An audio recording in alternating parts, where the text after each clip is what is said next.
तो हेलो प्यारे बच्चों। तो आज आप लोगों से एक मुलाकात है।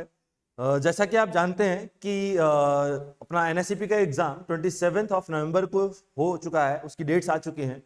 तो ओवरऑल मोटा मोटा हमारे पास आज से लेकर 27 नवंबर तक लगभग 20-22 दिन बचते हैं। तो हमारे दिमाग में थॉट आया क्यों ना इन 20-22 दिन के लिए एक स्ट्रेटेजी बनाई जाए। इसमें क्या रहता है कि बच्चे का ये जो आखिरी टाइम होता है ये काफी इंपॉर्टेंट होता है और काफी स्ट्रेस बच्चे के माइंड में रहता है। उस स्ट्रेस के चलते हम क्या करते हैं, हम गलतियां कर बैठते हैं और वो गलतियां ऐसी हैं कि जो इंपॉर्टेंट टॉपिक्स हमारे होते हैं वो हम लीव आउट करके चले जाते हैं, जो कि हमें नहीं पता होता। क्योंकि हमें इस बात का ज्ञान नहीं होता, इस बात की नॉलेज नहीं होती, तो हम वो इंपॉर्टेंट टॉपिक स्किप कर लेते हैं because they are just tough. उनके टफनेस के कंपैरिजन में हम उसे छोड़ देते हैं। जबकि अगर हम एक्चुअल हकीकत की बात करें तो वो टॉपिक्स इंपॉर्टेंट भी होते हैं और वो टॉपिक्स आसान भी होते हैं। उनको पढ़ाया इस तरीके से जाता है कि वो बहुत टफ बना दिए जाते हैं, बट एक्चुअल हकीकत में वो बहुत आसान होते हैं और काफी हमारे लिए स्कोरिंग टॉपिक्स भी रहते हैं। अगर मैं एक पर्टिकुलर ऐसे टॉपिक की बात करूं जो कि आज हम कवर अप करने जा रहे हैं, जिसका नाम है ट्रांजिस्टर। आज हम जो टॉपिक कवर करने जा रहे हैं भैया उसका नाम है ट्रांजिस्टर। और अगर मैं सिर्फ स्पेसिफिक ट्रांजिस्टर की बात करूं तो ट्रांजिस्टर अलोन 5 से 10% कवर करता है। ट्रांजिस्टर मतलब सेमीकंडक्टर प्लस ट्रांजिस्टर, ये पूरा इंक्लूड करता है लगभग 5 से 10% ऑफ योर एनएससीपी एग्जाम। तो एनएससीपी एग्जाम के पॉइंट ऑफ व्यू से ट्रांजिस्टर बहुत इंपॉर्टेंट है, क्योंकि इसका जो क्वेश्चन होता है वो तो बहुत आसान होता है लेकिन हमें ही समझ में नहीं आता। एक्चुअली में अगर आपको करंट इलेक्ट्रिसिटी आती है, V = IR लगाना आता है, तो ट्रांजिस्टर के क्वेश्चंस भी जस्ट V = IR जैसे ही हैं। बस कुछ फॉर्मूले हैं, कुछ ऐसी चीजें हैं जो अगर हम याद कर लें, उसको रट्टा मार लें, तो हम डायरेक्टली क्वेश्चंस में उसको अप्लाई कर सकते हैं। तो हमारे लिए इंपॉर्टेंट है क्वेश्चन एप्लीकेशन पार्ट। और उस क्वेश्चन एप्लीकेशन पार्ट को बताने के लिए ही मैं प्रीवियस ईयर क्वेश्चंस यहां पर सॉल्व करूंगा अलोंग विथ थ्योरी, जहां पर हम ये देखेंगे कि प्रीवियस ईयर में आने वाले जो क्वेश्चंस हैं, चाहे वो जेईई मेंस हो, चाहे वो हमारे एनएससीपी के एग्जाम्स हो, तो उनमें कैसे उन क्वेश्चंस को बहुत इजीली सॉल्व कर सकते हैं। तो बने रहिए हमारे साथ। और आज हम देखेंगे कि ट्रांजिस्टर जैसे टॉपिक को टफ कैसे बनाया जाए, टफ टॉपिक को आसान कैसे बनाया जाए, ताकि जब वो आप रिवाइज करके जाएं। देखो ये टॉपिक्स कुछ ऐसे हैं, इसको अगर हम लास्ट मोमेंट पे भी रिवाइज कर लें, लास्ट मोमेंट पर भी अगर हम इस लेक्चर को देख लें, तो हमारा बहुत फायदा हो सकता है। तो आपके लास्ट मोमेंट्स के लिए टॉपिक को आपके पास पहुंचाया जा रहा है ताकि आप इन नंबर्स को स्कोर कर सकें। 5% नंबर कम नहीं होते। 240 में से 5% नंबर मतलब लगभग 12 नंबर। 12 नंबर कम नहीं होते, तो क्यों ना उन 12 नंबर को स्कोर किया जाए। इवन 6-6 नंबर के क्वेश्चंस आते हैं ट्रांजिस्टर से। तो आइए ट्रांजिस्टर हम स्टार्ट करते हैं। ट्रांजिस्टर में सबसे पहले अगर मैं बेसिक ट्रांजिस्टर की बात करूं, देखो बेसिक ट्रांजिस्टर मतलब ट्रांजिस्टर बेसिकली होता क्या है। तो transistor basically is composed of a 3 terminal device. It is 3 terminal device, जिसको बाइपोलर जंक्शन ट्रांजिस्टर भी कहते हैं। तो बाइपोलर जंक्शन यानी कि एक ट्रांजिस्टर एक 3 टर्मिनल डिवाइस है जिसमें टोटल 3 टर्मिनल्स होते हैं। ठीक, 3 टर्मिनल्स, जिनमें से एक का नाम रखा जाता है एमीटर, एक का नाम रखा जाता है बेस और एक का नाम रखा जाता है कलेक्टर। ये कुछ नेमिंग है जो हमें जाननी है। यहां पर सबसे लेफ्ट मोस्ट वाले को जनरली एमीटर कहा जाता है, बीच वाले को हमेशा बेस कहा जाता है और सबसे राइट मोस्ट को जनरली कलेक्टर माना जाता है। इनके नाम ऐसे क्यों रखे गए हैं, एमीटर, बेस और कलेक्टर। एमीटर का नाम एमीटर इसलिए रखा क्योंकि ये मोस्ट ऑफ द चार्जेस को एमिट करने वाला है, और अगर ये चार्जेस एमिट करेगा तो ये हेवीली डोप्ड होना चाहिए, इसके पास चार्ज सबसे ज्यादा होना चाहिए, यानी ये हेवीली डोप्ड होना चाहिए। तो एमीटर की प्रॉपर्टी ये है कि emitter should be heavily doped. अगर मैं कलेक्टर की बात करूं तो कलेक्टर की, ये बेस हो गया, फिर कलेक्टर की बात करें तो सी, कलेक्टर का नाम कलेक्टर क्यों रखा जाता है, क्योंकि ये मोस्ट ऑफ द चार्ज को कलेक्ट करता है। एमीटर से जो चार्ज एमिट होते हैं वो सारे चार्जेस कलेक्टर कलेक्ट करता है, इसीलिए उसका नाम कलेक्टर रखा गया। और अगर उसे सारे चार्जेस कलेक्ट करने हैं, सारे चार्जेस रोकने हैं, तो उसका साइज बहुत बड़ा होना चाहिए, यानी ये बहुत लार्ज साइज का होता है, लार्ज इन साइज। क्योंकि इसको चार्जेस को रोकना है, चार्जेस को कलेक्ट करना है, तो इसका साइज बहुत लार्ज होना चाहिए। अगर मैं बेस की बात करूं, देखो एमीटर से जो मोस्ट ऑफ द चार्ज है वो कलेक्टर में जा रहा है, इसका मतलब वो बेस में बहुत ज्यादा नहीं रुकेगा। मोस्ट ऑफ द की बात कर रहा हूं, मोस्ट ऑफ द मतलब लगभग 95 to 98%। वो चार्जेस सारे कलेक्टर में चले जाते हैं, बेस को सिर्फ 2 to 5% चार्जेस ही मिल पाते हैं। तो सिर्फ 2 to 5% चार्जेस ही चाहिए, तो इसकी डोपिंग बहुत कम रखी जाती है, बहुत कम डोपिंग रखी जाती है, ताकि ये चार्जेस को बहुत ज्यादा ना रोक सके, और अगर चार्जेस को बहुत ज्यादा ना रोके तो इसकी डोपिंग बहुत कम रखी गई। साथ ही साथ इसका साइज भी बहुत कम रखा गया ताकि सारे चार्जेस इजीली कलेक्टर तक पहुंच जाए, तो इसका वेरी स्मॉल साइज भी रखा गया। इसके अलावा बाकी चीजें हमारे लिए मैटर नहीं करती, इसलिए बाकी चीजें मीडियम रखी गई। मतलब डोपिंग में कलेक्टर की डोपिंग मायने नहीं रखती, तो ये हमने मॉडरेट डोपिंग कर दिया, और साइज में एमीटर का साइज मायने नहीं रखता, तो ये हमने मॉडरेट या मीडियम साइज रख दिया, ना बहुत ज्यादा बड़ा ना बहुत ज्यादा छोटा। ये तो हो गया इसके क्लासिफिकेशन। इसके टाइप्स की बात करें तो एमीटर दो टाइप्स के होते हैं भैया। एमीटर दो टाइप्स के कौन से होते हैं? एक एमीटर कहलाता है पीएनपी ट्रांजिस्टर, ट्रांजिस्टर कहलाता है पीएनपी, क्योंकि उसमें एमीटर पी टाइप सेमीकंडक्टर होता है, बेस एन टाइप सेमीकंडक्टर और कलेक्टर पी टाइप। और दूसरा होता है एनपीएन, एक पीएनपी ट्रांजिस्टर एक NPN transistor, based on their formation. बीच में अगर एन टाइप सेमीकंडक्टर को सैंडविच किया गया है दो पी में, तो ये पीएनपी, अगर पी टाइप को सैंडविच किया है तो एनपीएन। ठीक है भैया, ये तो हो गया इसके टाइप्स। इसमें पीपीएन और एनएनपी ऐसे कुछ नहीं होते, क्यों? क्योंकि एक टाइप के सेमीकंडक्टर को दो डिफरेंट टाइप के सेमीकंडक्टर में ही सैंडविच किया जाएगा। ठीक, तो ये हमारे पास दो ट्रांजिस्टर हो गए। अब इसमें अगर हम आगे बढ़े तो इसमें ट्रांजिस्टर में अगर हम चर्चा करें तो ट्रांजिस्टर में भैया दो पीएन जंक्शन होते हैं। आई होप पीएन जंक्शन आपने पढ़ा होगा, डायोड आपने पढ़ा होगा। दो पीएन जंक्शन होते हैं। वो दो पीएन जंक्शन कौन कौन से होते हैं? अगर मैं एमीटर और बेस की बात करूं तो एमीटर और बेस में, लेट्स से फॉर एग्जांपल अगर मैं पीएनपी ले लेता हूं, तो एमीटर और बेस में एक पीएन जंक्शन बन जाता है, एक डायोड बन जाता है, यहां पर एक पीएन जंक्शन बन जाता है, और इस पीएन जंक्शन को कहते हैं emitter base PN junction. Emitter base junction है ना, this is junction of emitter base, junction emitter base. Similarly यहां पर भी एक जंक्शन बन जाता है, इस जंक्शन को आप कह सकते हो जंक्शन कलेक्टर बेस या base collector, collector base, junction of collector base, junction of base emitter. अब क्योंकि हमारे पास दो पीएन जंक्शन है और तीन टर्मिनल है, देखो हम इसका यूज मोस्टली इलेक्ट्रिकल सर्किट्स में करेंगे, इलेक्ट्रॉनिक सर्किट्स में करेंगे। अगर इसका यूज इलेक्ट्रॉनिक सर्किट्स में करेंगे, सर्किट्स में यूज करना है, तो सर्किट में हमें एक प्रॉपर्टी पता है कि सर्किट में फ्लो होता है करंट, और अगर सर्किट में करंट फ्लो होता है तो उस सर्किट को कंप्लीट होना पड़ेगा। अगर उस सर्किट को कंप्लीट होना पड़ेगा तो हम मिनिमम से मिनिमम इस ट्रांजिस्टर के दो टर्मिनल तो यूज करेंगे ही करेंगे। मतलब इनके किसी भी दो टर्मिनल पर हम करंट को इनपुट में लेंगे, करंट लेंगे, करंट को फ्लो करवाएंगे, क्योंकि हमें इसे इलेक्ट्रॉनिक सर्किट में यूज करना है, तो भैया करंट तो फ्लो कराना ही पड़ेगा। लेट्स से अब मेरे पास तीन टर्मिनल हैं, इन तीन में से मुझे कोई दो तो लेनी पड़ेंगे ताकि सर्किट क्लोज हो सके। लेट्स से मैंने इन दोनों को ले लिया और एक में से करंट को इनपुट दिया और दूसरे में से करंट को एग्जिट ले लिया। लेकिन एक्चुअली ट्रांजिस्टर का काम सिर्फ करंट को फ्लो कराना नहीं है, सर्किट कंप्लीट करना नहीं है। क्यों? सर्किट अगर कंप्लीट करना हो तो भैया नॉर्मल रजिस्टर लगा दो, बल्ब लगा दो, कुछ भी लगा दो, तो नॉर्मल सर्किट कंप्लीट हो जाएगा, जो कि आप नॉर्मली करते भी हो। अगर एक बैटरी हो, एक रजिस्टर हो, तो इसमें आप एक नॉर्मल बल्ब जोड़ दो तो भी काम बन जाएगा, सर्किट कंप्लीट हो जाएगा। एक तरफ से करंट आ जाएगा, एक तरफ से करंट बाहर निकल जाएगा।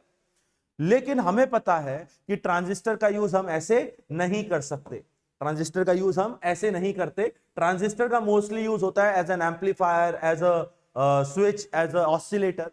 तो भैया ट्रांजिस्टर में हम एक्चुअली में एम्पलीफायर की अगर बात करूं, एग्जांपल लूं, तो एम्पलीफायर करता क्या है? एम्पलीफायर चीजों को एम्पलीफाई करता है, यानी for example let's say current को बढ़ाता है या वोल्टेज को बढ़ाता है। तो अगर मुझे वोल्टेज को बढ़ाना है या करंट को बढ़ाना है, तो मैं इस करंट को अगर इसमें से पास कराऊंगा तो करंट कभी भी नहीं बढ़ेगा। क्यों? क्योंकि हमें पता है करंट हमेशा कांस्टेंट रहता है एक इलेक्ट्रिकल सर्किट में। तो इस साइड तो मैं कभी करंट को बढ़ा नहीं सकता। इसका मतलब मुझे इस करंट को ब्रेक करना पड़ेगा किसी दूसरे सर्किट में। यानी हम इस पीएन जंक्शन को एक्चुअली में एक सर्किट में यूज नहीं करते, मोस्टली दो सर्किट्स यूज करते हैं। इसका मतलब इस 3 टर्मिनल डिवाइस में हम एक सर्किट नहीं लगाते, दो सर्किट लगाते हैं, दो इलेक्ट्रिकल सर्किट्स। लेकिन अगर मुझे यूज करने हैं तो एक टर्मिनल तो चलो मैं इधर से ले लूंगा, लेकिन दूसरा टर्मिनल कहां लेंगे? तो दूसरा टर्मिनल या तो ये लिया जा सकता है या ये लिया जा सकता है। इसका मतलब किसी एक टर्मिनल को तो कॉमन होना ही पड़ेगा। अगर मैंने ये दोनों टर्मिनल फर्स्ट सर्किट में यूज किए, ये टर्मिनल मैं सेकंड सर्किट में यूज करना चाहता हूं, तो सेकंड सर्किट में या तो ये कॉमन रखना पड़ेगा या ये कॉमन रखना पड़ेगा। अगर मैं इसे कॉमन रख के सेकंड सर्किट बना दूं तो ये कहलाता है common base configuration. Common base क्यों? क्योंकि यहां बेस कॉमन रखा गया है तो इसको कहते हैं कॉमन बेस। तो ऐसे ही हमारे पास ट्रांजिस्टर में टोटल 3 कॉन्फ़िगरेशन होते हैं। एक कॉमन बेस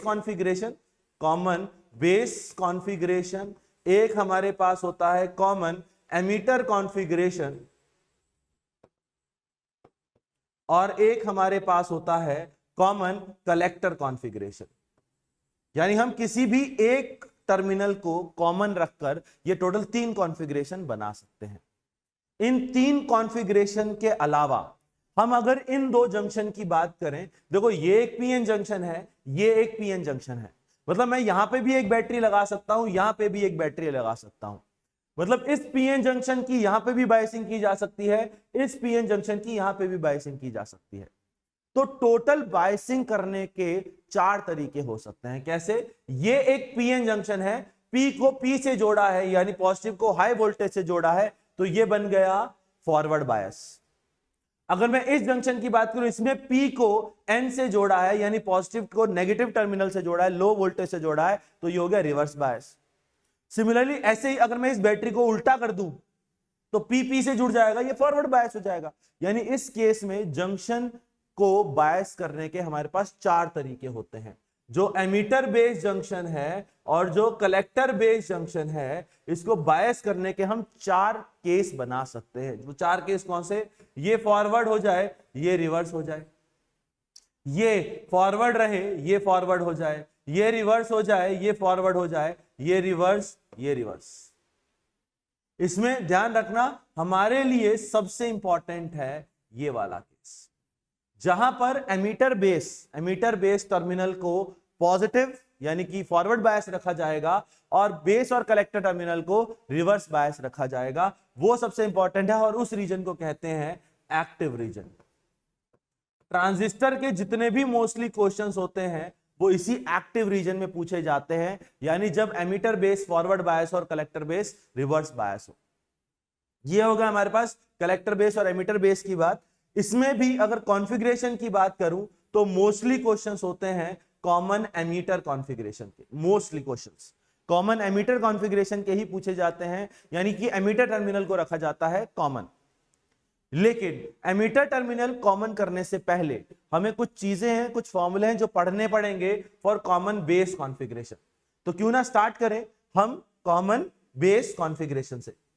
देखिए, अगर मैं कॉमन बेस कॉन्फ़िगरेशन से स्टार्ट करता हूं, कॉमन बेस कॉन्फ़िगरेशन की बात करूं, अभी मैंने आपको थोड़ी देर पहले बताया कि एक ट्रांजिस्टर को यूज कैसे किया जाता है। उसके 2 टर्मिनल्स को एक सर्किट से जोड़ा जाता है, दूसरे 2 टर्मिनल्स को दूसरे सर्किट से।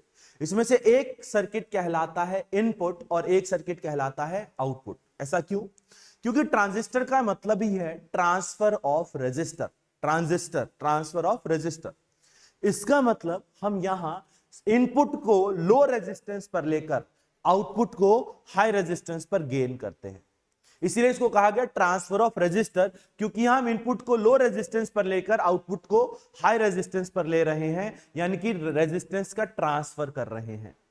तो इस ट्रांजिस्टर में कॉमन बेस चाहे हो, चाहे कॉमन एमीटर हो, चाहे कॉमन कलेक्टर हो, एक टर्मिनल इनपुट सर्किट कहलाता है और एक टर्मिनल आउटपुट सर्किट कहलाता है। कॉमन बेस के लिए, कॉमन बेस में बेस क्योंकि कॉमन है, तो आपको यह समझना बहुत जरूरी है कि यहां पर एमीटर बेस को बोला जाता है इनपुट साइड और कलेक्टर बेस को बोला जाता है आउटपुट साइड। यानी जहां एमीटर बेस कनेक्टेड है वो हमारा इनपुट कहलाएगा और जहां कलेक्टर बेस कनेक्टेड है वो आउटपुट कहलाएगा। बेस क्योंकि कॉमन है तो बेस दोनों में आएगा।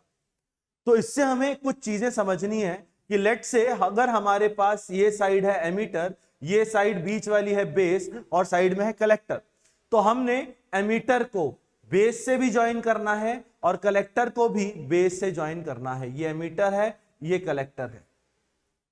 अगर हमें इन दोनों को ज्वाइन करना है तो हम एक तरफ इनपुट सर्किट यानी एक तरफ इनपुट बैटरी लगाएंगे। जिस तरफ हम इनपुट बैटरी लगाएंगे वो है एमीटर बेस वाला कॉन्फ़िगरेशन, और इस बैटरी का नाम रखा जाता है VBB। VBB क्योंकि ये बेस से कनेक्टेड है तो VBB बोलते हैं। और यहां पर अगर एक रेजिस्टेंस ले लें और इसको सर्किट से कनेक्ट कर देते हैं, और ये हमारे पास फॉरवर्ड बायस हो जाएगा क्योंकि मैंने PNP ट्रांजिस्टर लिया है, तो P से कनेक्टेड है तो ये बन गया हमारा फॉरवर्ड बायस। अगर मैं बेस की बात करूं, बेस कलेक्टर को हमें करना होता है रिवर्स बायस क्योंकि हम एक्टिव रीजन की बात करते हैं, तो ये P कनेक्टेड होगा N टर्मिनल से और इस बैटरी को हम नाम दे देते हैं VCC, और इसके एक रेजिस्टेंस से जोड़कर जिसको RC या RL नाम दे सकते हो उसे हम जोड़ देते हैं बेस से। ये बन गया कॉमन बेस कॉन्फ़िगरेशन इन एक्टिव रीजन। ये हमने जो डायग्राम बनाया है ये एक्टिव रीजन का बनाया है। इसमें हमें समझना है सिर्फ करंट का एनालिसिस। करंट का एनालिसिस मतलब करंट किस तरीके से मूव होगा या किस तरीके से फ्लो होगा, हमें वो समझना पड़ेगा। यहां पर ये वाली साइड कहलाती है इनपुट और ये वाली साइड कहलाती है आउटपुट। मतलब बेस एमीटर, बेस कलेक्टर वाला साइड आउटपुट, बेस एमीटर वाला साइड इनपुट। अब यहां पर इनपुट की बात करें तो इनपुट करंट होगा। इनपुट करंट होगा तो ये बैटरी इनपुट बैटरी की तरह काम करती है और यहां से कुछ करंट निकलता है। वो करंट क्योंकि हमारे एमीटर से पास हो रहा है, एमीटर से आया तो उसको नाम दिया गया IE। ये करंट जब आगे की तरफ मूव हुआ तो हमें पता है, देखो ये हैवीली डोप्ड है। इसको हमने एमीटर क्यों कहा था? क्योंकि ये हैवीली डोप्ड था और इसलिए इसका नाम था एमीटर, क्योंकि एमिट करता था। N जो है वो बेस है और बेस के पास डोपिंग बहुत कम होगी, यानी इसके पास इलेक्ट्रॉन मान लो 3 ही है। कलेक्टर में इतना ज्यादा फर्क नहीं पड़ता, कलेक्टर में मॉडरेट डोपिंग थी, मॉडरेट, ना बहुत ज्यादा ना बहुत कम। तो हुआ कि जैसे ही IE करंट आया ये सारे होल्स इस तरफ मूव होने शुरू हो गए। लेकिन जब ये सारे होल्स इस तरफ मूव हो रहे हैं, लेट्स से फॉर एग्जांपल मेरे पास 100 होल्स हैं, 100 होल्स हैं, तो 100 होल जब इस तरफ जा रहे हैं तो रास्ते में ये इलेक्ट्रॉन्स मिले, और इलेक्ट्रॉन्स मिले तो इन्होंने 3 होल्स को कैप्चर करके रिकॉम्बिनेशन कर लिया। आई होप रिकॉम्बिनेशन वर्ड आपको याद आ चुका होगा। एक रीजनरेशन होता है, एक रिकॉम्बिनेशन। इलेक्ट्रॉन होल कंबाइन हो जाएं, खत्म हो जाएं तो उनको बोलते हैं रिकॉम्बिनेशन। तो सिर्फ 3 इलेक्ट्रॉन ने 3 होल्स को रिकंबाइन कर लिया, बाकी के 97 होल्स इस तरफ आ गए पॉजिटिव चार्ज, और वो इधर आके कलेक्ट हो गए। इधर आकर कलेक्ट होने के बाद वो इस तार से बाहर निकले, क्योंकि सर्किट कंप्लीट होना है तो अगर यहां से 100 होल आए होंगे तो वो सर्किट को कंप्लीट करने के लिए IC करंट इधर से फ्लो हुआ। इधर नेगेटिव टर्मिनल है तो नेगेटिव टर्मिनल ने होल्स को अट्रैक्ट किया, ठीक। तो IC इधर से फ्लो हुआ, ये हो गया IC हमारा, दिस इज IC, और सर्किट में हमारा IC मिल गया। लेकिन गया था IE, इसमें से 3 इलेक्ट्रॉन 3 होल कंबाइन हुए। तो अगर 3 इलेक्ट्रॉन 3 होल कंबाइन होंगे तो वापस से 3 और 3 प्रोड्यूस भी हो जाएंगे, क्योंकि अगर रिकॉम्बिनेशन हुआ है तो रीजनरेशन भी होगा। वो जो 3 होल प्रोड्यूस होंगे वो इस रास्ते से, इस टर्मिनल से निकलते हुए आ जाएंगे IB, और जब ये दोनों करंट यहां मिलेंगे अकॉर्डिंग टू KVL KCL, ये दोनों मिलकर के यहां आ जाएंगे और यहां करंट हो जाएगा IE। तो हमें बस ये समझना जरूरी है कि इन तीनों में एक रिलेशन होगा, इन तीनों करंट्स में एक रिलेशन होगा कि नेट एमीटर का जो करंट होगा वो 2 पार्ट में डिवाइड हो गया, IB और IC, जहां IC लगभग 95 to 98% ऑफ IE होता है और जो IB होता है वो लगभग 5%, 2 से 5%, सॉरी, ये जो IB होता है ये 2 से 5%, 2 से 5% ऑफ IE। यानी जो IE होता है वो 2 पार्ट में ब्रेक हुआ। अब देखो, ट्रांजिस्टर को ट्रांसफर ऑफ रजिस्टर क्यों कहा? इसलिए कहा क्योंकि हमने इनपुट जिस साइड लिया है उस साइड का रेजिस्टेंस हम कम रखते हैं कम, सॉरी। तो अगर मैं इस साइड का रेजिस्टेंस कम रखूंगा तो इनपुट को कम रेजिस्टेंस पर लेकर, इनपुट को कम रेजिस्टेंस पर लेकर आउटपुट को हाई रेजिस्टेंस पर ले लेंगे। हमारा most of the current high resistance में से पास हो गया। हमने करंट लिया लो रेजिस्टेंस पर और उसका मोस्ट ऑफ द हिस्सा हाई रेजिस्टेंस से मिल गया, तो हमें आउटपुट भी हाई मिल जाएगा। तो ये ट्रांजिस्टर का फायदा है कि हम लो रेजिस्टेंस पर करंट लेकर हाई रेजिस्टेंस पर करंट को ट्रांसफर करा सकते हैं। हाँ, पूरा नहीं करा सकते लेकिन थोड़ा बहुत तो करा ही सकते हैं। तो उससे फायदा हमें यह है कि हम यहां पर इसको as an amplifier, as an oscillator, as a switch काम करवा सकते हैं। चलिए थोड़ा आगे बढ़ते हैं, इसकी मैथमेटिकल इक्वेशन की बात करें तो पहली जो मैथमेटिकल इक्वेशन जो हमें याद रखनी है ट्रांजिस्टर से रिलेटेड, वो ये रिलेशन हमेशा होल्ड होगा, IE बराबर IB प्लस IC। ये चाहे कोई भी कॉन्फ़िगरेशन हो, common base, common emitter, common collector, active region, saturation region, cut off region, तो ये इक्वेशन हमेशा फॉलो होगी, that emitter current is always given by IB plus IC। ठीक है। अच्छा, इसमें हम चूंकि ये डीसी सर्किट यानी कि हमने डीसी बैटरियां लगा रखी थी, हमने डीसी बैटरीज यूज की थी, अगर आप पीछे ध्यान से देखें तो वी यूज्ड डीसी बैटरी, जो सभी बैटरीज थी वो डीसी बैटरी थी, इसलिए इसको डीसी सर्किट कहा जाता है। और इस डीसी सर्किट में एक करंट एम्प्लीफिकेशन फैक्टर डिफाइन किया जाता है फॉर डीसी सर्किट। इस केस में हम एक करंट एम्प्लीफिकेशन फैक्टर डिफाइन करते हैं जिसको कहते हैं emitter current amplification factor. Emitter current amplification factor, जिसको आप कॉमन बेस कॉन्फ़िगरेशन का करंट एम्प्लीफिकेशन फैक्टर भी कह सकते हो। इसको आप कॉमन बेस कॉन्फ़िगरेशन का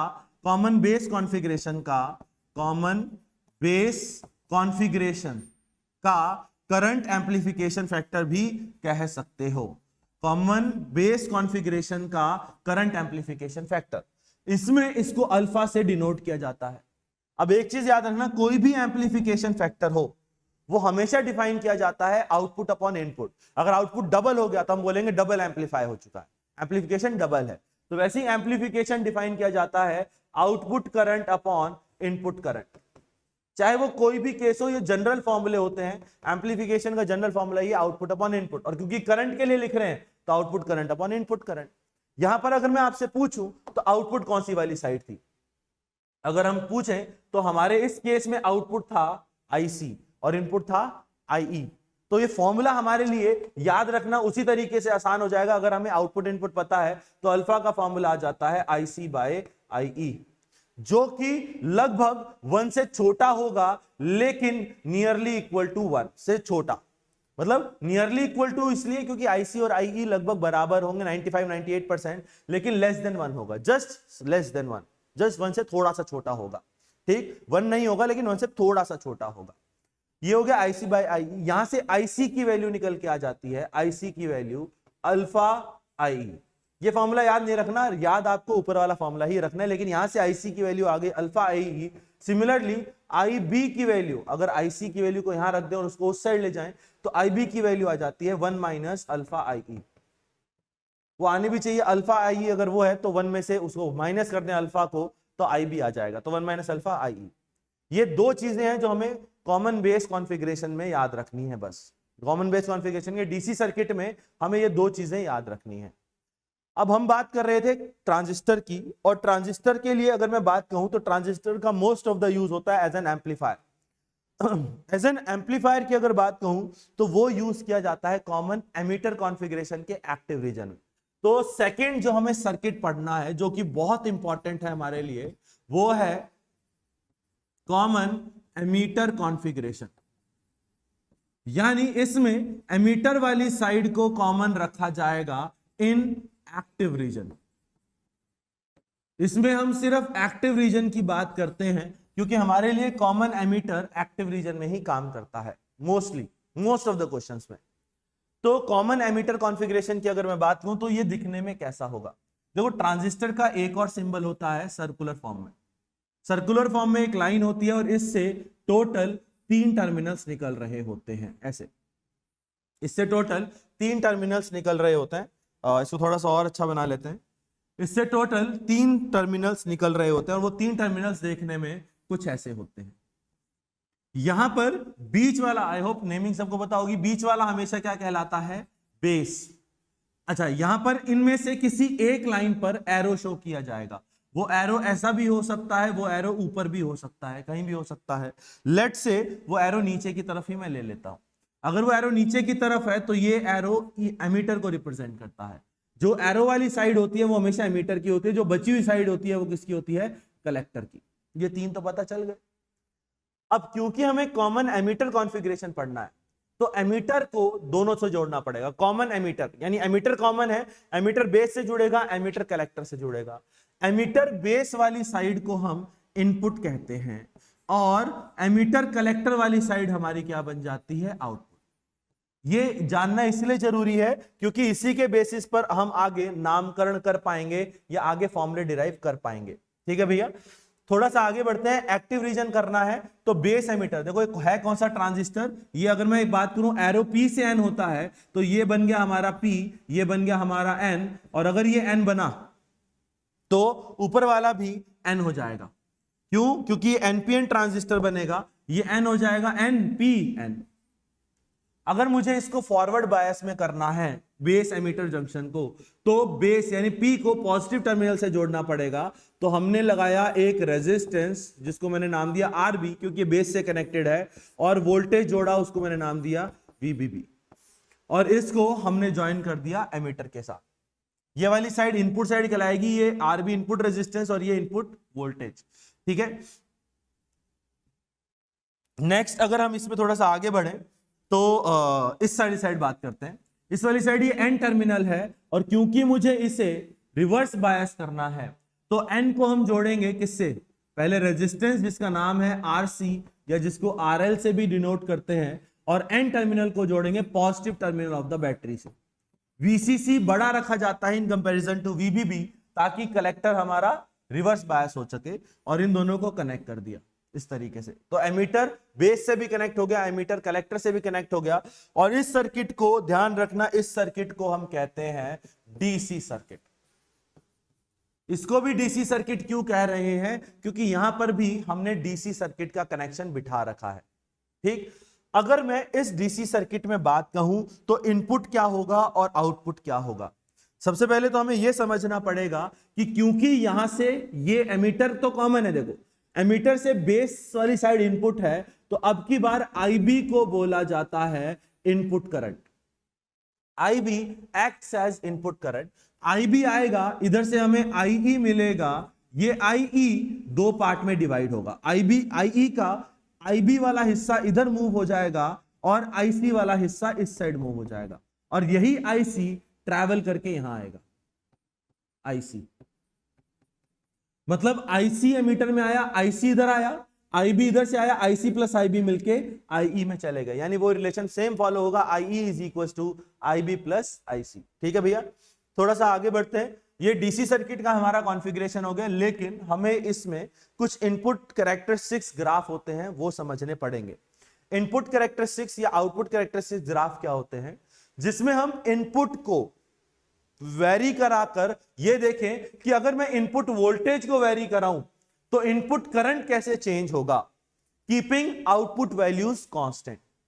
और आउटपुट कैरेक्टरिस्टिक्स का मतलब यह है कि आउटपुट में अगर वोल्टेज को वेरी करवाया जाए तो आउटपुट का करंट कैसे चेंज होगा, कीपिंग इनपुट चीजें कांस्टेंट।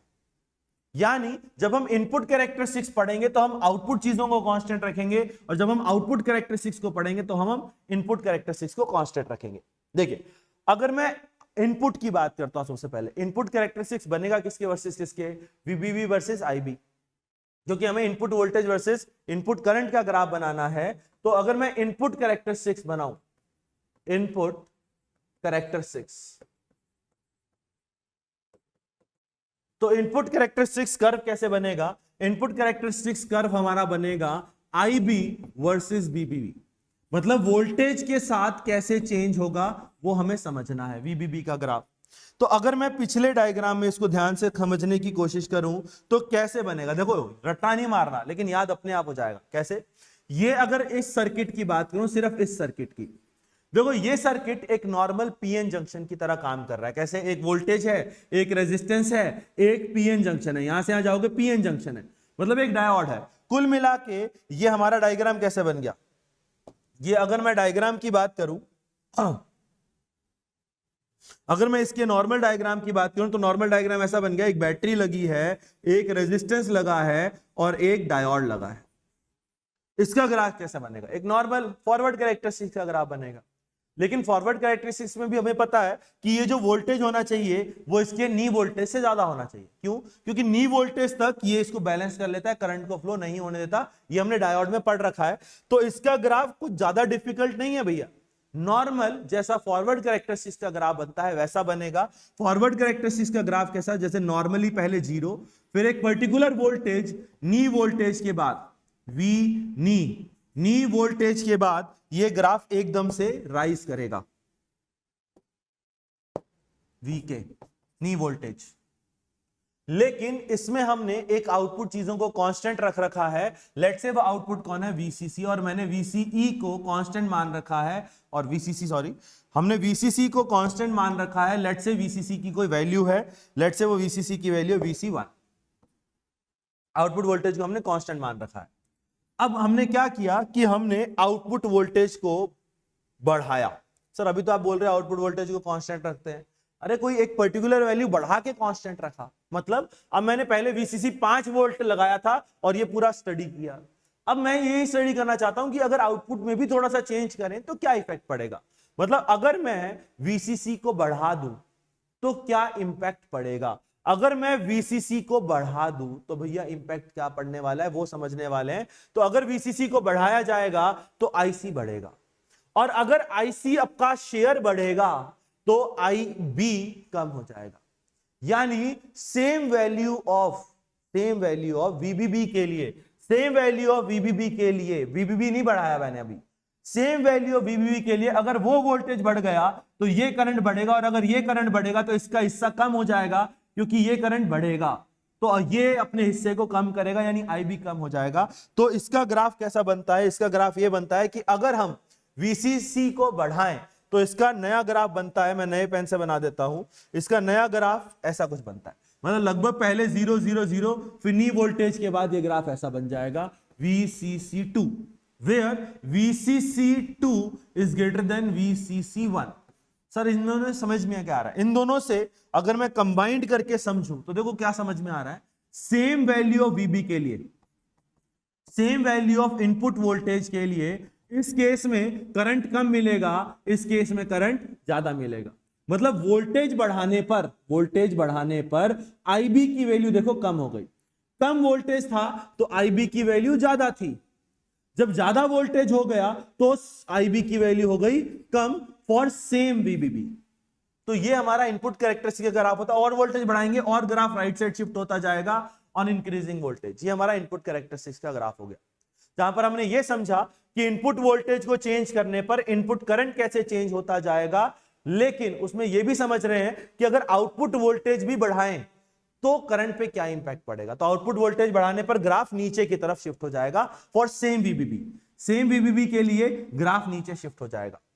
ठीक है भैया, नेक्स्ट आगे बढ़ते हैं। आउटपुट कैरेक्टरिस्टिक्स, आउटपुट कैरेक्टरिस्टिक्स की बात करें तो देखो आउटपुट में हमारे पास है क्या, आउटपुट में ये सर्किट है, और आउटपुट में ये कैसा रिवर्स बायस। अगर ये रिवर्स बायस है तो खुद समझो भैया रिवर्स बायस का ग्राफ कैसा बनेगा, रिवर्स कैरेक्टरिस्टिक्स जैसा। लेकिन रिवर्स बायस में हमें आउटपुट करंट और आउटपुट वोल्टेज का ग्राफ बनाना है, आउटपुट वोल्टेज और आउटपुट करंट का ग्राफ बनाना है, यानी VCC का वेरिएशन IC के साथ करना है। तो अगर VCC का वेरिएशन IC के साथ करना है तो कैसे करें, उसके लिए फिर से हमने एक ग्राफ बनाया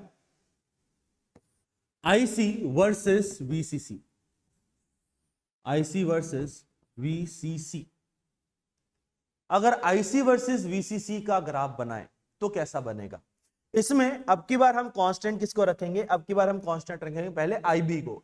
इनपुट में IB को कांस्टेंट रखा, मतलब मैं IB को कांस्टेंट रखना जा रहा हूं, यानी कि ये जो इनपुट करंट है, एक सेकेंड, ये जो इनपुट करंट है मैं इसको कांस्टेंट मान रहा हूं।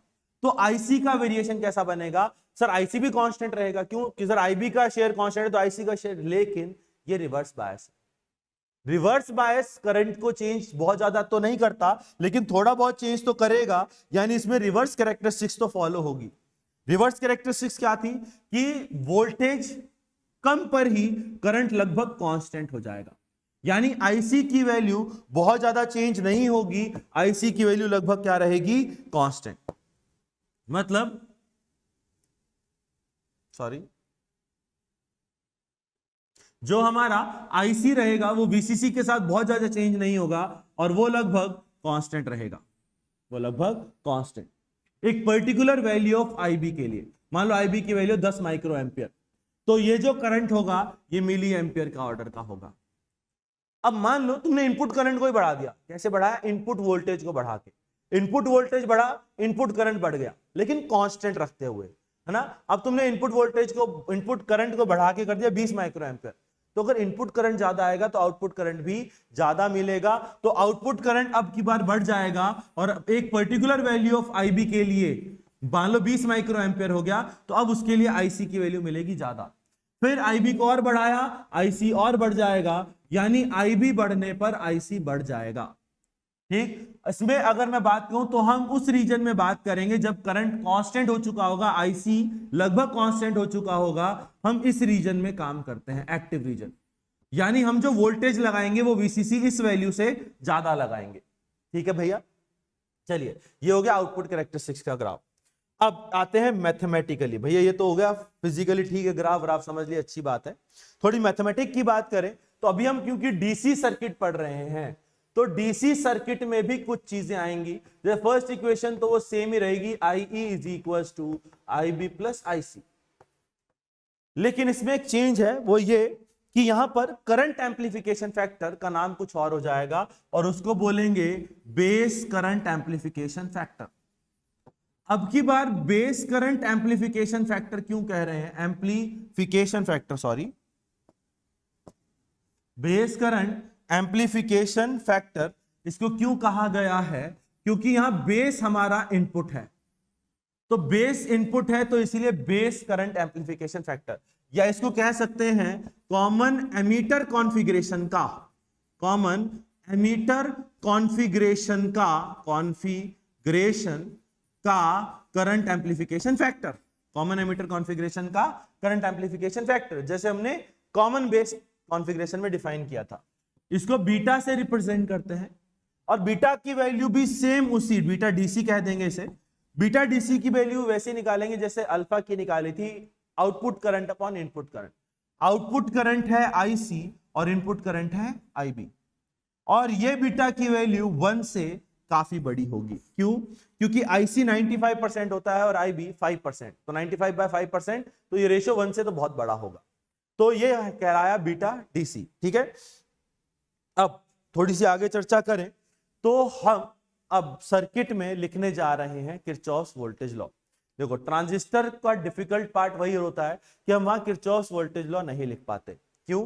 क्योंकि डायग्राम इतना गंदा होता है कि हम किरचॉफ वोल्टेज लॉ समझ ही नहीं पाते। लेकिन हम अभी आज वही सीखने जा रहे हैं कि किरचॉफ वोल्टेज लॉ को कैसे आसान बनाया जाए, या ट्रांजिस्टर के जो मैथमेटिकल क्वेश्चंस हैं उनको कैसे आसान बनाया जाए, वही आसानी आज हम देखने जा रहे हैं। ये बेस है, ये एमीटर है, ये कलेक्टर है, वही सेम मैं पीएनपी जंक्शन ले रहा हूं, सॉरी एनपीएन जंक्शन ले रहा हूं, एनपीएन, और हमने यहां पर कनेक्ट कर रखा है एक आरबी और एक वोल्टेज लेट से वीबीबी, और यहां पर हमने इसको इससे कनेक्ट कर दिया। कलेक्टर में भी सेम काम है, हमने आरसी आरएल बोल दें या वीसीसी, और इसको एमीटर से कनेक्ट कर दिया। ठीक है, इसके लिए वोल्टेज इक्वेशन लिखना समझ लेना, क्योंकि यही इक्वेशन हम आगे यूज करेंगे फॉर एम्पलीफायर, और वही इसका इंपॉर्टेंस है।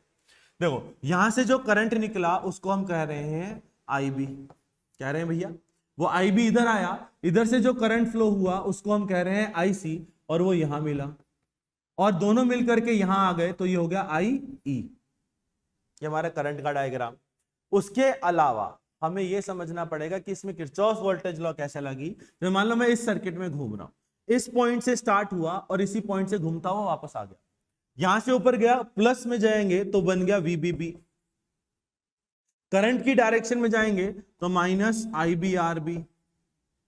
फिर उसके बाद अब हम बेस से एमीटर की तरफ जा रहे हैं। देखो, अगर तुम बेस से एमीटर की तरफ जा रहे हो और वो भी एक डायोड के थ्रू, तो अगर तुम बेस से एमीटर की तरफ जाओगे फ्रॉम डायोड, तो इन दोनों के बीच में एक पोटेंशियल डिफरेंस आएगा जो कि जंक्शन वोल्टेज होगा।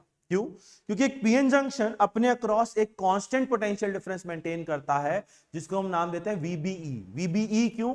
बेस और एमीटर के बीच का पोटेंशियल डिफरेंस VBE, और क्योंकि हम P से N जा रहे हैं, पोटेंशियल कम होगा, that is minus VBE is equal to 0। वापस यहीं पहुंच गए, इक्वल टू 0। ये VBE क्या है? जंक्शन वोल्टेज है। इसकी वैल्यू 0.7 वोल्ट भी हो सकती है, 0.3 वोल्ट भी हो सकती है, और अगर कुछ मेंशन ना हो तो 0 भी मान सकते हैं। अगर क्वेश्चन में कुछ भी गिवन नहीं है तो 0 भी मानी जा सकती है, लेकिन अगर क्वेश्चन में गिवन है तो हमें ये लेनी पड़ेगी। 99% केस में इसको 0 मान लेते हैं। फर्स्ट इक्वेशन है लेफ्ट हैंड साइड सर्किट की, इनपुट की, ये इनपुट की इक्वेशन है। आउटपुट में भी सेम यही इक्वेशन हम ऐसे घूम के लिख सकते हैं। इस पॉइंट से चले तो पहले लिखेंगे VCC, VCC करंट की डायरेक्शन में जा रहे हैं तो ICRL, और उसके बाद अब हम कलेक्टर से एमीटर की तरफ आ रहे हैं। कलेक्टर से एमीटर की तरफ आएंगे तो इन दोनों में पोटेंशियल डिफरेंस आ जाएगा VCE = 0। इसमें खास बात समझने वाली ये कि हम जो अपना आउटपुट लेते हैं वो इस टर्मिनल और इस टर्मिनल के बीच में लेते हैं, ये हमारा आउटपुट होता है। इनपुट करंट को, आउटपुट करंट को तो IC बोल देंगे, लेकिन आउटपुट वोल्टेज हमारा पूरे के अक्रॉस होता है। और पूरे के अक्रॉस अगर आप आउटपुट ले रहे हो तो खुद समझो, अगर वो आउटपुट उसके अक्रॉस है, ये टर्मिनल किससे कनेक्टेड है? C से। ये टर्मिनल किससे कनेक्टेड है? E से। मतलब इनका जो पोटेंशियल डिफरेंस होगा विच इज VCE, वही हमारा आउटपुट है। तो आउटपुट हमारा क्या है? VCE। जो आउटपुट वोल्टेज है that is nothing but VCE। Collector और एमीटर जंक्शन के बीच का पोटेंशियल डिफरेंस इज हमारा आउटपुट। ये दो इक्वेशंस हैं किरचॉफ्स की जो हमें याद रखनी है, क्योंकि इसी पर ही आगे की चीजें बेस्ड है, आगे के क्वेश्चन बेस्ड है। अब हम DC सर्किट पूरा कंप्लीट कर चुके हैं, अब हम बढ़ेंगे AC सर्किट पर। अगर हम AC सर्किट की बात करें, देखो AC सर्किट में बहुत ज्यादा डिफरेंस नहीं है। AC सर्किट में हम ये VBB तो वही सेम रहेगा, RB सेम रहेगा, बाकी सब चीजें सेम रहेगी भैया, सब चीजें सेम रहेगी, बस एक थोड़ा सा डिफरेंस है। वो थोड़ा सा डिफरेंस किस में आएगा? वो थोड़ा सा डिफरेंस आप खुद भी समझ सकते हो, क्योंकि AC है तो हमें AC वोल्ट जोड़ना पड़ेगा, AC बैटरी जोड़नी पड़ेगी। वो AC बैटरी कहां जोड़ेगी अभी समझ में आता है, समझाते हैं, रुको। ये एमीटर, ये बेस, ये कलेक्टर, ये RL या RC, इसको VCC, इधर नाम दे दिया VBB, RB, ठीक है। अब हम अगर AC सर्किट की बात करें, यानी एज एन एम्पलीफायर की बात करें, देखो एम्पलीफायर क्या करता है? एम्पलीफायर क्या करता है? एम्पलीफायर चीजों को एम्पलीफाई करता है। चीजें मतलब वेव को एम्पलीफाई करता है। एक्चुअली में हम प्रिंसिपल ऑफ कम्युनिकेशन में ये बात पढ़ते हैं कि हम जब वेव को ट्रांसमिट करते हैं from one point of space to another, तो होता क्या है? वो वेव का एम्पलीट्यूड कम होना शुरू हो जाता है। क्यों? एनर्जी लॉसेस के कारण। तो हमें क्या करना पड़ता है? उस वेव के एनर्जी को मेंटेन रखना पड़ता है। तो अगर रास्ते में वेव का एम्पलीट्यूड कम हुआ तो हमें उसे वापस से रीबूट करना पड़ता है, वापस से बढ़ाना पड़ता है, यानी वापस से एम्पलीफाई करना पड़ता है। तो एम्पलीफायर क्या करता है? हमारे इनपुट को, इनपुट मतलब लो एम्पलीट्यूड के वेव को हाई एम्पलीट्यूड वेव में कन्वर्ट करता है। तो इस तरफ हमें इनपुट में एक लो एम्पलीट्यूड वेव लगाना पड़ता है। और लो एम्पलीट्यूड वेव कैसे लगाते हैं? उसके लिए हम एक अलग से कैपेसिटर यूज करते हैं, और हमारा इनपुट जो होता है वो यहां पर होता है VI। जो हमारा लो एम्पलीट्यूड इनपुट होता है वो हम इस साइड लगाते हैं, जो कि वेरिएबल है। अब खुद सोचो, अगर ये वोल्टेज वेरी करेगा तो ये VBB के पैरेलल में लगने से VBB को भी वेरी कराएगा, और हमारा VI ही क्या बन जाएगा? Delta VBB। क्यों? क्योंकि VI लगातार चेंज हो रहा है, तो VBB में जो वेरिएशन है वही VI है। तो जो VI है वो VBB पर सुपर इंपोज हो जाता है, इसको कहते हैं सुपरपोजिशन। और सुपरपोजिशन होने से जो VBB में चेंज आता है वही हमारा इनपुट वोल्टेज कहलाता है। अब अगर इनपुट वोल्टेज वेरिएबल लग गया, तभी तो AC नाम दिया है। अगर इनपुट वोल्टेज वेरिएबल लगा तो इनपुट करंट भी वेरी करेगा, और अगर इनपुट करंट वेरी करेगा तो आउटपुट करंट भी वेरी करना शुरू हो जाएगा। और अगर आउटपुट करंट वेरी करेगा तो इनके क्रॉस जो आउटपुट वोल्टेज है वो भी वेरी करना शुरू हो जाएगा। और जो आउटपुट वोल्टेज अगर वेरिएबल मिला तो वेरिएबल आउटपुट वोल्टेज मतलब AC, यानी हमें आउटपुट में जो वोल्टेज मिलेगा वो वेरिएबल मिलेगा। अभी के लिए जान लो कि आउटपुट वोल्टेज आपको ऐसा मिलेगा, जिसका एम्पलीट्यूड तो बढ़ा हुआ होगा। एम्पलीट्यूड देखो बढ़ा हुआ है, काफी कम था काफी बढ़ गया। लेकिन एक खास बात और दिख रही होगी, मैंने वेव नीचे से स्टार्ट किया, दिमाग खनका होगा। तो ये अभी के लिए जान लो, इनपुट और आउटपुट एक दूसरे के ऑपोजिट होते हैं। इसको कहते हैं 180 डिग्री का फेज डिफरेंस होना इनपुट और आउटपुट में, इनपुट और आउटपुट में 180 डिग्री का फेज डिफरेंस होता है, इसीलिए इनको आउट ऑफ फेज भी कहा जाता है कि हमारा इनपुट वोल्टेज और output voltage out of phase होते हैं, इनमें फेज का डिफरेंस होता है, 180 डिग्री फेज का लैग होता है। यानी अगर एक पॉजिटिव में होगा तो दूसरा नेगेटिव में होगा, एक नेगेटिव में होगा तो दूसरा पॉजिटिव में होगा। ठीक है भैया, तो ये हो गया हमारा एम्पलीफायर। अब एम्पलीफायर में आपसे ऐसे सवाल थोड़ी पूछे जाएंगे, एम्पलीफायर में हमसे पूछे जाएंगे मैथमेटिकली सवाल। मैथमेटिकली सवाल पूछने के लिए हमें मैथमेटिकल इक्वेशंस भी आनी चाहिए। मैथमेटिकली इक्वेशंस कैसे डिराइव करें, देखो सबसे पहले मैथमेटिकली इक्वेशन में हमें यह समझ में आए कि IE बराबर होता है IB प्लस IC, लेकिन यहां पर सब चीजें तो चेंज हो रही है, तो अब हम सेम इक्वेशन चेंज में भी लिख सकते हैं, that change in IE is given by change in IB plus change in IC। यानी जो इक्वेशन हम नॉर्मली करंट्स में पढ़ रहे थे वही सेम इक्वेशन हम नॉर्मली चेंज में भी पढ़ सकते हैं। सेम करंट एम्प्लीफिकेशन फैक्टर, क्योंकि ये कॉमन एमीटर है तो यहां पर बेस इनपुट होगा, कलेक्टर आउटपुट होगा। बेस अगर इनपुट है तो इसको कहेंगे बेस करंट एम्प्लीफिकेशन फैक्टर, वो हम पहले से डिफाइन कर चुके, लेकिन यहां वो डिफाइन करेंगे बीटा AC से। बीटा AC क्यों, क्योंकि हम यहां बीटा AC सर्किट पढ़ रहे हैं तो बीटा AC, लेकिन इससे डेफिनेशन थोड़ी चेंज हो जाएगी। डेफिनेशन क्या हो जाएगी, वो थी output current upon input current, ये हो जाएगी change in output current upon change in input current. Input था IB, लेकिन एक बात का ध्यान रखना, अगर कुछ भी मेंशन ना हो, अगर क्वेश्चन में कुछ भी मेंशन्ड ना हो, यानी कि बाय डिफॉल्ट की अगर मैं बात कहूं तो बाय डिफॉल्ट आपको क्या लेना है, बाय डिफॉल्ट आपको यह मानना है कि बीटा DC और बीटा AC बराबर होंगे। इसका मतलब यह है कि चाहे आप करंट का रेशो ले लो, चाहे आप चेंज इन करंट का रेशो ले लो, वैल्यूज क्या आएंगी, सेम। ठीक है भैया, इस बात का ध्यान रखना कि delta IC by delta IB को IC बाय IB के बराबर ही मान लेंगे अगर कुछ भी क्वेश्चन में गिवन ना है तो। तीसरी हमें बात करनी है किरचॉफ्स की इक्वेशन। देखो जो किरचॉफ्स की इक्वेशन तुमने लिखी थी DC सर्किट के लिए, वो AC के लिए भी वैलिड है, लेकिन AC में उनका सिग्निफिकेंस चेंज हो जाएगा। वो चेंज क्या है वो देखते हैं।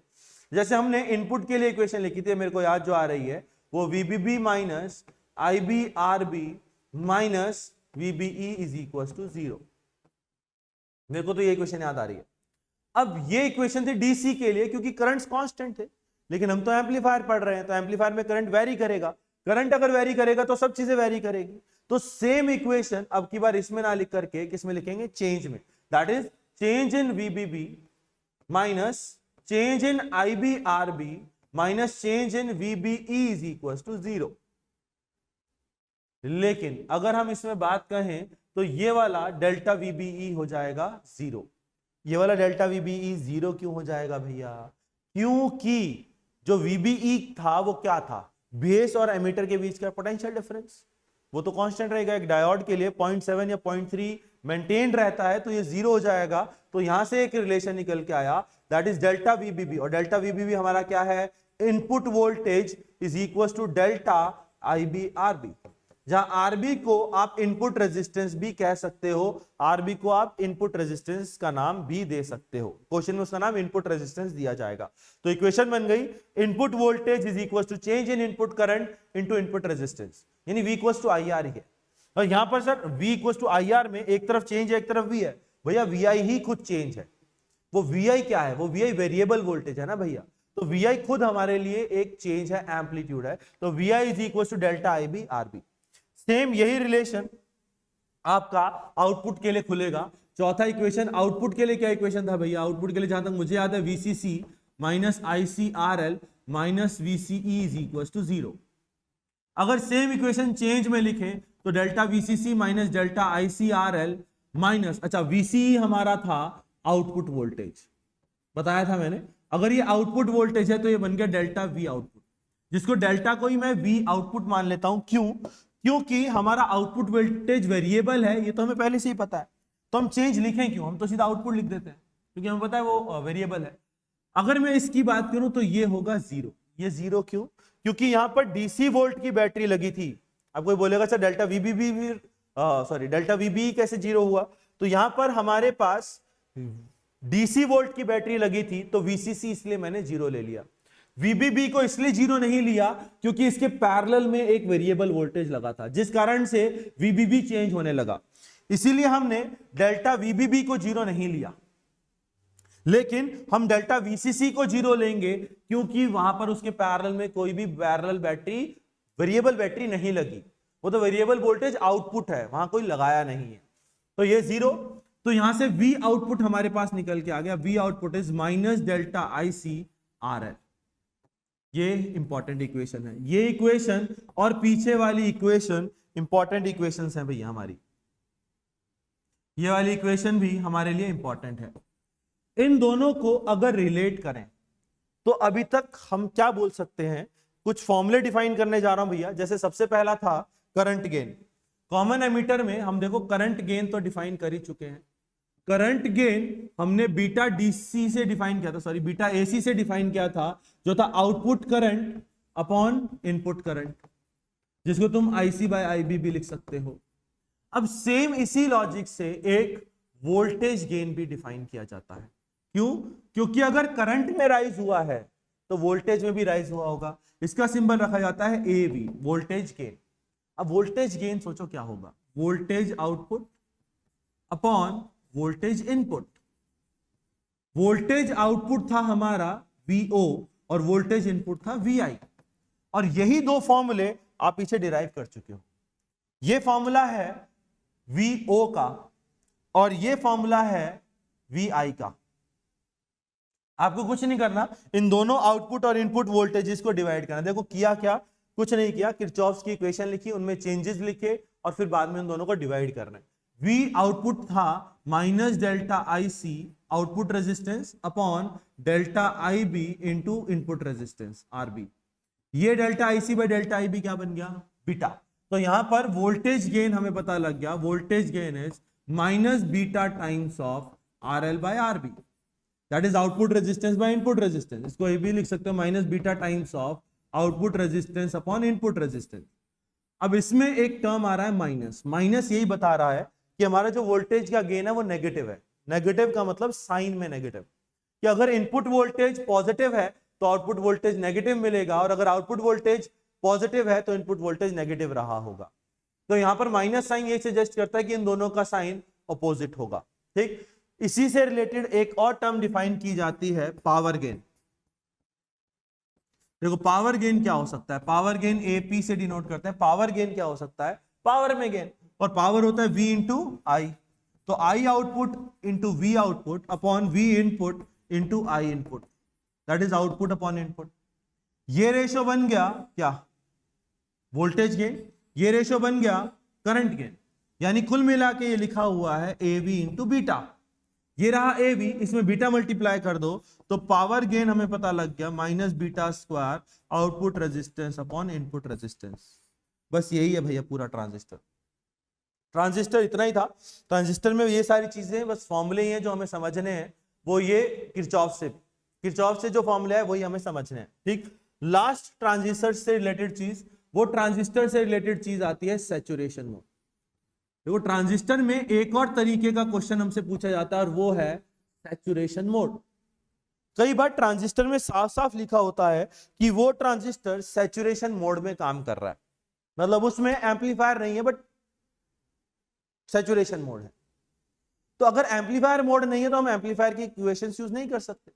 तो सैचुरेशन मोड का क्या मतलब होता है, इसे फीड कर लेना। सैचुरेशन मोड का मतलब है आउटपुट वोल्टेज का 0 होना।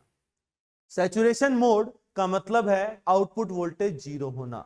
और आउटपुट वोल्टेज क्या था, आउटपुट वोल्टेज का अगर मैं फॉर्मूले की बात करूं तो देखो हमने फॉर्मूला लिखा था VCC माइनस ICRL, याद दिलाता हूं, minus VCE is equal to 0, और यही हमारा था आउटपुट। आउटपुट वोल्टेज का 0 होना यानी इसका 0 होना, और अगर ये 0 हो गया तो इक्वेशन बन गई VCC is equal to ICRL। तो सैचुरेशन मोड में ये फॉर्मूला यूज होगा, ध्यान रखना, बस यही फॉर्मूले हैं। ठीक, तो हम कुछ फॉर्मूले डिराइव कर चुके हैं, बस अब हमें उन फॉर्मूलों का एप्लीकेशन पार्ट बस रह गया। तो ओवरऑल अगर मैं आप लोगों से ये डिस्कशन करूं कि हुआ क्या, तो देखो अभी तक बहुत ज्यादा चीज नहीं हुई है। ट्रांजिस्टर बहुत नॉर्मल सा टॉपिक है। अगर मैं ओवरव्यू दूं तो ओवरव्यू में पता क्या चला वो चीजें देखते हैं। सबसे पहले ट्रांजिस्टर कितने टाइप के थे, एनपीएन पीएनपी। उनमें होता क्या है, एमिटर होता है, बेस होता है, कलेक्टर होता है, वो सारी कहानी। एमिटर एमिट करता है, हेवीली डोप, बेस बेस आगे जाने देता है तो thin size thin doping, collector collect करता है तो ज्यादा साइज, उनकी डोपिंग वगैरह देखी थी। फिर उसके बाद हमने एमिटर में उनमें ये समझा था कि उनमें कनेक्शन कैसे बिठा सकते हैं, या बेस को कॉमन रख के, या एमिटर को कॉमन रख के, या कलेक्टर को कॉमन रख के। कॉमन कलेक्टर हमारे कोर्स में ही नहीं है, पूछा ही नहीं जाता, बसता है कॉमन बेस या कॉमन एमिटर। कॉमन बेस में भी बस हमें सिर्फ उसकी वर्किंग समझनी थी और एक एम्पलीफिकेशन फैक्टर समझना था। तो कॉमन बेस में अगर मैं मोटा मोटा इसका ओवरव्यू दूं तो सबसे पहले हमने किया क्या, सबसे पहले हमने किया क्या, हमने कॉमन बेस में एक टर्म डिफाइन की थी अल्फा। उसके बाद हम कॉमन बेस से सीधा जंप हुए थे common emitter configuration active region में। बस उसमें दिक्कत यह है कि उसके दो सर्किट आते हैं, उसके डीसी सर्किट भी आता है और उसका एसी सर्किट भी आता है। तो सर्किट देख के पहचानना पड़ेगा कि डीसी वाले फॉर्मूले लगेंगे एसी। लेकिन सर उसमें अगर आप ध्यान से सोचो तो डीसी एसी का मतलब ही नहीं है। क्यों? क्योंकि डीसी और एसी के फॉर्मूले तो सेम ही है, दोनों आए तो किरचॉफ से ही है ना भैया। डीसी वाली की इक्वेशन अलग थी, एसी वाली की इक्वेशन अलग इसलिए हुई क्योंकि वहां पर हम चेंज ले रहे हैं, डीसी के चेंजेस को ही हम एसी कह रहे हैं। तो डीसी और एसी एक्चुअल में दो केस नहीं है, एक ही केस है। उसके बाद हमने कॉमन एमिटर कॉन्फ़िगरेशन का डीसी सर्किट पढ़ा जिसमें हमने सिर्फ एक टर्म डिफाइन की थी बीटा। फिर हमने कॉमन एमिटर कॉन्फ़िगरेशन का एसी किया जिसमें हमने बीटा डिफाइन किया, वोल्टेज गेन डिफाइन किया, पावर गेन डिफाइन किया। इसके अलावा हमने केवीएल की दो इक्वेशंस लिखी, दो इक्वेशंस, ठीक। तो दो इक्वेशन डीसी के लिए भी लिखी और दो इक्वेशन एसी के लिए भी लिखी, तो बहुत ज्यादा चेंज थोड़ी हो जाएंगे। तो ओवरऑल मोटा मोटा ट्रांजिस्टर सिर्फ इन्हीं चीजों पर खत्म हो जाता है अगर मैं ओवरऑल ओवरव्यू करूं। कॉमन बेस में अल्फा, कॉमन एमिटर में beta, common emitter AC circuit के लिए बीटा की definition, AV voltage gain, power gain, current gain, voltage gain, power gain, तीनों के फॉर्मूले, और केवीएल दो इक्वेशन डीसी के लिए, दो इक्वेशन एसी के लिए। वो है तो एक ही, बस वो डीसी वाली एसी में कन्वर्ट हो गई। आई होप करंट की इक्वेशन लिखने में तो दिक्कत नहीं होगी ना भाई। हाँ, एक लास्ट रह गया सैचुरेशन मोड। सैचुरेशन जो कि नॉर्मल है, सैचुरेशन मोड मैंने सामने लिखा भी हुआ है कि आउटपुट वोल्टेज का 0 होना, that is VCC equals to ICR. इतना सही है ट्रांजिस्टर बस। तो इतनी देर में हमने जो पढ़ा वो मोटा मोटा इतने हिस्से में आकर सिमट के रह गए। तो अगर आप इतना हिस्सा भी कर लेते हो तो आपका ट्रांजिस्टर पार्ट खत्म हो जाता है। अब अगर मैं आगे के ओवरव्यू की बात करूं तो देखो अब हमारे पास आते हैं JEE mains previous year questions. जो हमारे पीवाईक्यूज हैं वो हम सॉल्व करने जा रहे हैं, लेकिन वो हम सॉल्व करेंगे नेक्स्ट क्लास में।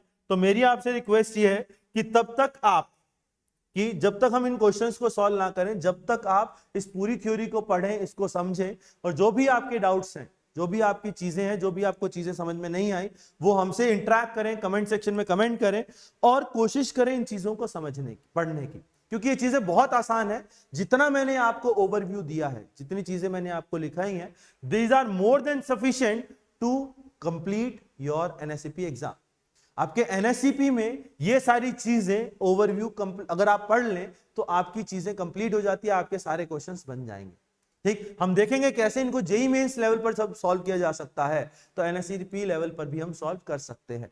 तो ये चीजें आप तब तक ओवरव्यू करें। हम मिलेंगे आपको नेक्स्ट क्लास में, और आपकी जो नेक्स्ट क्लास है वो लाइव सेशन रहेगा। आज लाइव सेशन कुछ प्रॉब्लम्स की वजह से, कुछ टेक्निकल इशू की वजह से हम आपको रिकॉर्डेड फॉर्म में लेक्चर प्रोवाइड करवा पाए, लेकिन हमारा नेक्स्ट सेशन लाइव सेशन रहेगा, और वो भी लाइव सेशन आपको मिलेगा मंडे को। वो मंडे को हम आपसे लाइव रूबरू होंगे मॉर्निंग में, मोस्ट प्रोबेबली 8:15 8:20 के आसपास। तो हमारे साथ जुड़े रहिए और लाइव सेक्शन में हमारे साथ बने रहिए, ताकि आपको उस सेशन में मैं ये बता सकूं कि कैसे इन क्वेश्चंस को सॉल्व किया जा सकता है। क्वेश्चन एक नहीं है, क्वेश्चन बहुत सारे हैं। टोटल हम 8 9 10 क्वेश्चंस करेंगे और ये समझेंगे कि कैसे सिर्फ पिछले वाले हिस्सों को जो मैंने पीछे कराए हैं, सिर्फ इतने से पार्ट को समझकर भी हम जेईई मेंस के कितने क्वेश्चंस बना सकते हैं। तो यही हमारा आज तक का लेक्चर है। तो मिलते हैं भैया मंडे को मॉर्निंग 8:15 8:20 के आसपास। तब तक के लिए आप ये रिवाइज करिए, अच्छे से पढ़ के रखिएगा और मंडे को आपसे मुलाकात होगी।